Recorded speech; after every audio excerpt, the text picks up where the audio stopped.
भाई सवाल ये है कि मंदरजा झेल खानों में एक लकीर के नुक्ते दिए हुए हैं। इस लकीर की स्लोप या ढलान क्या होगी? अच्छा, पहले ज़रा ऐसा करें कि इस वीडियो को रोक के खुद से इस सवाल को हल करने की कोशिश करें। हाँ, तो अब ज़रा साथ मिलकर भी इस सवाल को हल कर लेते हैं। भाई, किसी लकीर की स्लोप या ढलान से हमारा मतलब असल में ये होता है कि उसके हर नुक्ते पे एक्स और वाई में क्या तब्दीली आ रही है। यानी ढलान बराबर होती है वाई में तब्दीली बटा एक्स में तब्दीली के। और यहाँ तब्दीली हम इस त्रिकोण, जिसको डेल्टा भी कहते हैं, उससे दिखा रहे हैं। अच्छा, कभी कभार इसको इस तरह से भी लिखा जाता है कि ढलान बराबर है y2 माइनस y1 बटा x2 माइनस x1 के।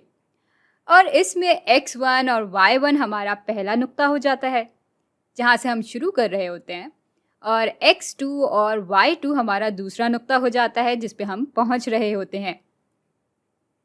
चलें फिर पहले और आखिरी नुक्तों को चुन लेते हैं। और वैसे तो हम यहाँ से कोई भी दो नुक्ते चुन सकते हैं, क्योंकि भाई हम एक लकीर की ढलान मालूम करना चाह रहे हैं और लकीर की ढलान हर नुक्ते पर मुस्तकिल रहती है।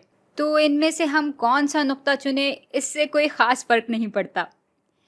चले ऐसा करते हैं कि इस नुक्ते को चुन लेते हैं और इस नुक्ते को चुन लेते हैं। यहाँ से हम शुरू कर रहे होंगे और यहाँ पे हम ख़त्म कर रहे होंगे, और इससे भी कोई ख़ास फ़र्क नहीं पड़ता। हम इससे भी शुरू कर सकते हैं और इस पर भी ख़त्म कर सकते हैं। लेकिन चलें, अभी के लिए हमने ये चुन लिया है तो इसके साथ आगे बढ़ते हैं। तो यहाँ पे x में क्या तब्दीली आई? 3 माइनस 2 बराबर हो जाता है 1 के।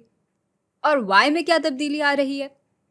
भाई हम पहुँच 1 पे रहे हैं और शुरू हमने 4 से किया था, तो ये हो जाएगा 1 माइनस 4 यानी -3। और भाई इस नतीजे तक पहुंचने के लिए वैसे हमें ये सब करने की ज़रूरत नहीं थी। हम देख के ही बता सकते थे कि यहाँ 2 से 3 तक पहुंचने के लिए हम एक कदम ही बढ़ रहे होंगे, जबकि यहाँ 4 से अगर हम 1 तक पहुंच रहे हैं तो हम 3 कदम पीछे ही जा रहे हैं।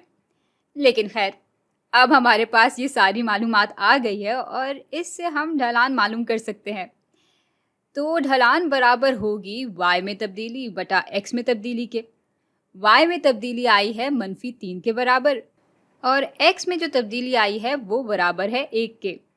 तो स्लोप या ढलान बराबर हो जाएगी -3 बटा 1 यानी -3 के। तो ये सवाल तो बहुत आराम से हल हो गया। लेकिन चले इसी किस्म का एक और सवाल हल कर लेते हैं। बल्कि क्यों ना आप इस सवाल को खुद से हल करने की कोशिश करें। भाई यहाँ भी ढलान बराबर होगी y में तब्दीली बटा x में तब्दीली के। और अब इस सवाल के लिए भी हम इनमें से किसी दो नुक्तों को चुन लेंगे। मसलन हम इस और इस नुक्ते को चुन लेते हैं। अब यहाँ x 1 से बढ़कर 5 तक पहुँच रहा है, तो इसमें मस्बत 4 अदद की तब्दीली आई। और y जो है वो 7 से 13 तक पहुंच रहा है, तो y में मस्बत 6 अदद की तब्दीली आई। तो y की तब्दीली हम यहाँ लिख लेंगे बटा x में जो तब्दीली आई है उसको हम यहाँ लिख लेंगे। और चूँकि 6 और 4 दोनों ही 2 से तकसीम हो सकते हैं, तो इसको मज़ीद हल कर लेंगे हम, और मज़ीद हल होकर ये बराबर हो जाएगा 3 बटा 2 के। तो इस लकीर की ढलान बराबर होगी 3 बटा 2 के।